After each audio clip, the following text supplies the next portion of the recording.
Hey everyone, it's B and L here from Clover Financial, and we're joined by Laura today. Do you want to introduce yourself to everyone? Yeah. Hi B, hi Elle, hi everybody out there in the First Homeowners Club, or First Home Buyers Club, not quite homeowners yet. I'm Laura. I work in construction industry over in Western Australia, so primarily focused on building new homes with project builders. I've been in this industry for the last 7 years now. And work with clients, assisting them with the preliminary sections of securing their finance, searching for land, and helping them find the best house design that's going to suit them. Awesome. So, can you tell us a bit about buying house and land packages, like for first home buyers, particularly? Yep, sure. So there's so many different options over in here in Western Australia. There's lots and lots of different builders to choose from. So that's generally the first thing that people start to think of, because that's like the more exciting part. There's kind of 3 elements to building a new home. So you've got to secure your finance, secure your land, and decide on the builder who's going to build the home for you. The land, that's a little bit exciting, working out where you want to be. Do you want to be close to a train station? Do you want to be close to primary schools, etc., etc.? The finance stuff is not particularly interesting. It's a little bit scary, but as long as you've got a good mortgage broker like Clover Financial, then you should be in good hands. But then the house part is the really exciting part, because that's when you get to, choose where you're going to live, you choose the design, you choose how it's going to suit you and stuff like that. So a lot of people do start the whole process by finding a builder or finding a house design, walking through new home displays and things like that, getting an idea about the kind of homes that are available, how much they cost and stuff like that. However, the very first thing you should probably do is make sure you can afford it. So by all means, the building builders over here will be able to help you out with finance, but best thing to do would be to get in contact with like Clover Financial, or your mum and dad's broker or something like that. And have a discussion around what you can afford in repayments wise, what you can afford, what kind of deposit you've got, okay? Because what will happen is that will spell out essentially where you're going to find the land, like where you can afford to buy the land. And then the land will also kind of spell out what kind of home you're going to build. Okay, so we can't start designing a home for you for the house and land package until we know what land you're going to go on, because the house sizes change. There might be stipulations where they have to be 2-story. You might want it to face a certain way. You want to have your living areas in the northern aspects and stuff like that. Okay, so first finance, then land, then house, but people do it the other way, but that's okay. All right. So after you've worked out how much you can spend, then you find the block of land. Most important thing as well is working with a builder to ensure that you're not going to buy a block of land, say, that costs $500,000, and then your total budget is $600,000, and so you're only left with $100,000 for the house. Now that's not going to work. Okay, so the best idea is to work out how much you can borrow, okay, and then from there work directly with a builder and say, okay, cool, so this is the total package amount that my mortgage broker has told me that I can borrow. Where can that get me? I kind of want to be around the southeast part of Perth, or I want to be in the northern beaches or something like that. And then they'll show you blocks that will be able to suit the kind of house that you talk to them about and that they know will suit you. Okay, and then they'll be able to talk to you about repayments and do you feel comfortable with that as well. Okay, so it's really important you do it at the same time, the house and the land. All right, you don't want to be left with not much money to build the house with, basically. So once you've done that, you're working with a builder. What they're going to do is, if they're listening to you, they'll hear what you're saying, and they'll start to create the design or make suggestions of existing designs that are going to suit your block, but are going to suit your life as well. Okay, really important, how long you're going to live in the house, who's going to be living in the house with you, what things you kind of like to do. Make sure you get the design really, really perfect from the very beginning. Once they do that, they'll create what's called a preliminary contract, and what that will do is allow them to start working on your building contracts, which is the document that you need to give to your mortgage broker, that at the same time as you give them the offer and acceptance on the land, and then your mortgage broker will take that to the bank and ask for your formal approval, basically. So yeah, that's the process in a nutshell. Awesome. That's so good. Thank you. So do clients actually have the ability to like completely personalize a house and land package, or are there limitations? Budget is always a limitation, I think, but essentially the answer is yes. If you've got an unlimited budget and the only limitation is going to be how creative you are. Different builders will have different levels of client contribution that they work with. So if you go for a really basic first home buyer builder who are really focused on the cheapest homes to enable first home buyers, like the lower income first home buyers, to get into the market, sometimes the way that particular builder might be set up is to allow, say, minor changes, like you can add a door here or change a door to a double door and stuff like that. Okay, but if you go with some of the like kind of middle tier builders, that's where it really opens up for clients to be able to have a big contribution to the design process. And then you've got the upscale builders who are, you basically sit with the building and design consultant, who will be the person that takes you through the whole project and create a design that's going to suit you to a T.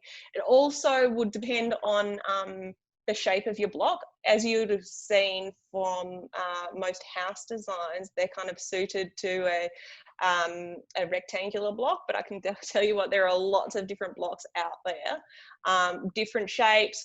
My block is a triangle, which is awesome. And there are rear blocks, so rear strata blocks that will require a custom design. Okay, and then so you might have budget restrictions as well, like you love a 2-story home but you might only be able to have your master suite on the 2nd story. So yeah, basically you work with the builder that's going to be suitable for your budget and then work out how flexible they are with the changes that you're going to be making. Awesome. No, that's so good. Since you are based in WA, can you tell us a bit about sort of first home buyer government schemes and stuff over there and benefits? Yeah, sure. So at the moment over here, we have 3 grants available for construction, people who are looking at building homes. Okay, one is ongoing, and it is the first homeowners grant. Okay, commonly known as FOG over here. All right, so FHOG, FOG. And so what that is, it's $10,000 towards to help you out building your home. Okay, this grant is eligible to people who are permanent residents. All right, guys, often there are more than 2 people or 2 people who are looking at buying a home together. With FOG over here, only one of them needs to be a PR. Okay, so permanent resident. If the other person is not PR and they're still wanting to be on the build contract, that's absolutely fine. Mm-hmm. The other concession is you don't need to pay stamp duty on the price of the land up to the value of $300,000. Okay, which is fantastic.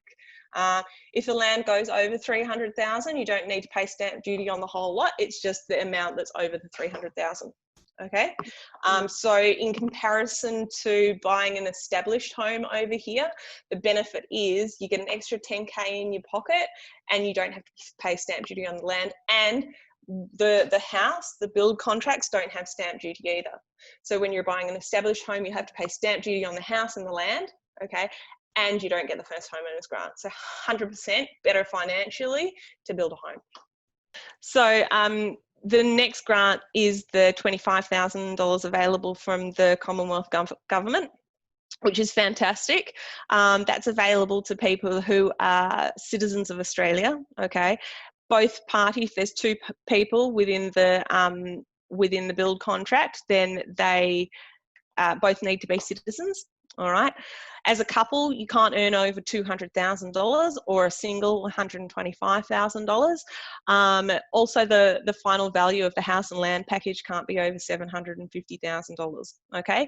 You need to be entering into a build contract between the 4th of June and the 31st of December. Okay, and then the builder is required to lay your foundations within 3 months of you signing the building contracts. So that's the one section of the grant that you don't have any control over. So that's where you have to choose the right builder who is going to be able to get you to site, essentially, which is laying your foundations within that 3-month time frame. Now, there are options potentially for extensions that will be addressed on an individual basis.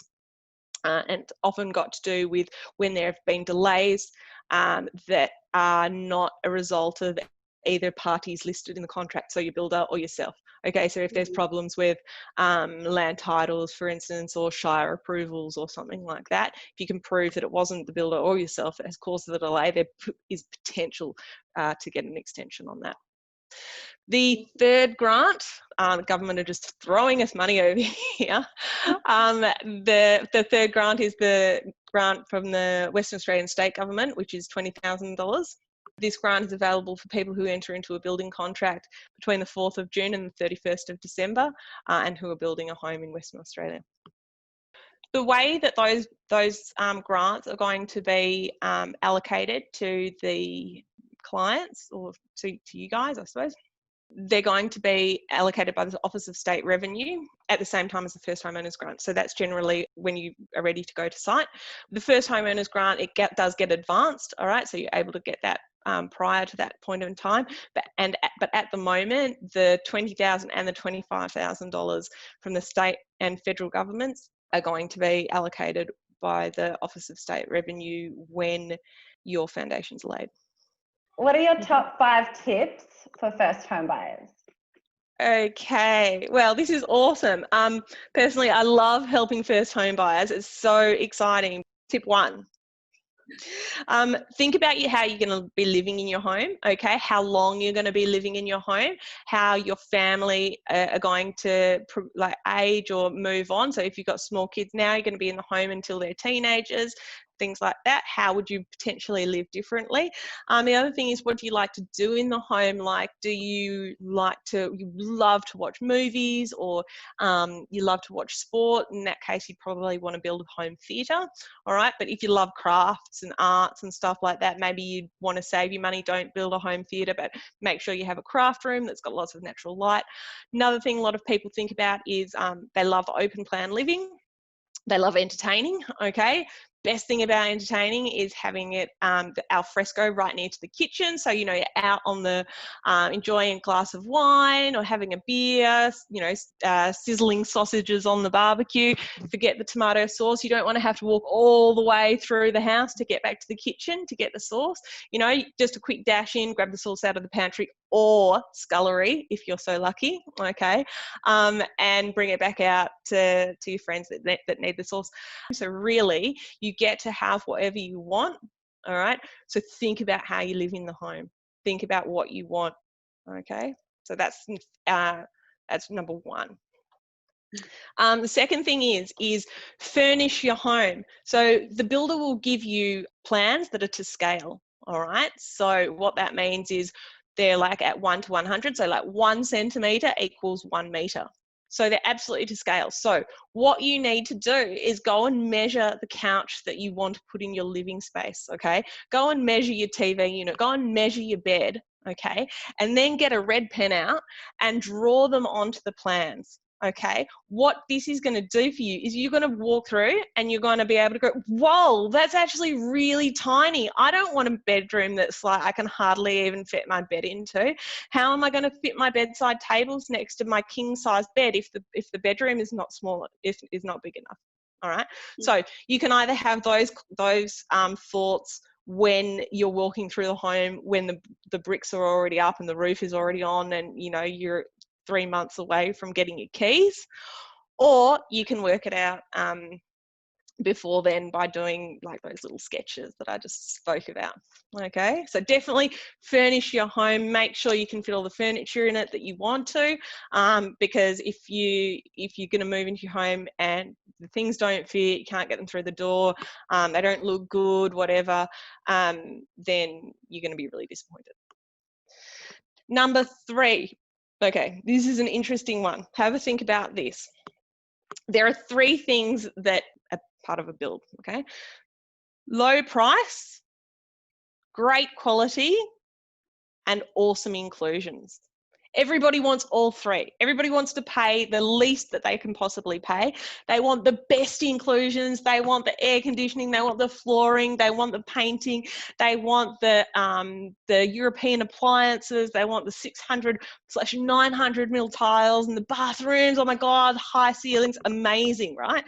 So they want all those wicked inclusions. They want fantastic quality, and they don't want to pay anything. That's exactly what I'd be like, right? You can pick 2 out of 3. Okay, so you can get fantastic quality and all the inclusions that you want, but that's not going to come at a great price. Okay, or you could get great quality, kind of hardly any inclusions. You might want to finish it off for yourself. You might want to do the painting, the flooring, the air conditioning yourself. Okay, because then you're going to save money and you're going to get a great price as well. Okay, so as you can see, you can choose 2 out of the 3. Number 4. Okay, this is really important as well. This is all about communication. So when you meet with a building company, you're going to meet with a building and design consultant. They are your key to having a really great experience or a really crappy one. All right, so choose to build with somebody who will take the time to explain the process clearly and simply. All right, if they can't do that, then they're not the builder for you. All right, so following on from that, if something doesn't feel right, it's probably not. So a lot of the time, go with your gut feeling. Number 5, okay, tip 5, like many things, it's scary when you've never done it before. Okay, it's scary when you've not ever done building before. But once you've decided to go with it, you'll wonder why you were so nervous in the first place. Okay, so once it feels good, you've got all the information, okay, you've been able to make an informed decision, it's a really exciting process. It's lots of fun. 5 tips, there you go. Thank you. No problem at all, girls. Thank you very much for having me today. Thanks, See ya. Laura. Bye. Bye. Bye.